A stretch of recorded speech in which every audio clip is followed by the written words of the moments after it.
survivors! We believe survivors! Tens of thousands of people, mostly women, recently protested against the nomination and confirmation of Brett Kavanaugh to the U.S. Supreme Court. Hundreds were arrested. Kim Russell was one of them. I think this is just the beginning. Russell is a survivor of gun violence politicized under President Obama. She's now part of Women's March, a national grassroots movement with more than 1.5 million members. Democracy takes work, and I think all of us took it for granted for a really long time. And now we're finally seeing that, we're at risk of losing something very precious. And it's going to take all of us, all women. It has to be an inclusive movement. Like many others, she says this wave of activism is a direct rebuke to many of President Trump's policies. The day after his inauguration, the Women's March on Washington became the largest single-day protest in U.S. history.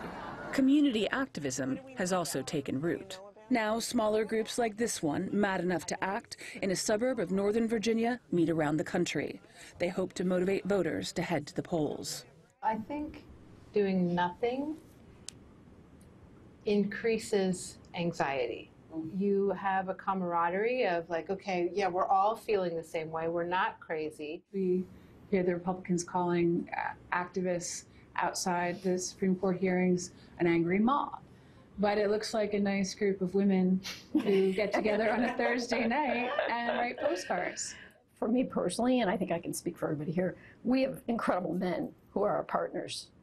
They're not trying to keep us down, which is what I think this current administration is doing. This year on July 4th, Independence Day in the U.S., Patricia Akomo climbed the Statue of Liberty to protest Trump's immigration policy on family separations.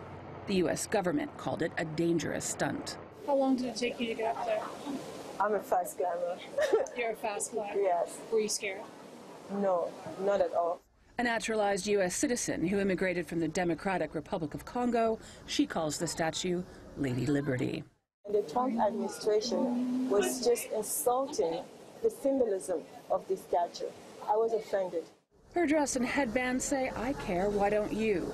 A protest against First Lady Melania Trump's choice of this jacket, which she wore in June on a trip to the U.S.-Mexico border to tour an immigrant children's shelter. It was a direct attack to the immigrant children that she was going to visit that day.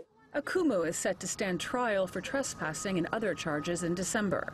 But until then, she says she'll vote in midterm elections and join in as many demonstrations against Trump's policies as she can. Courtney Kealy, TRT World, New York.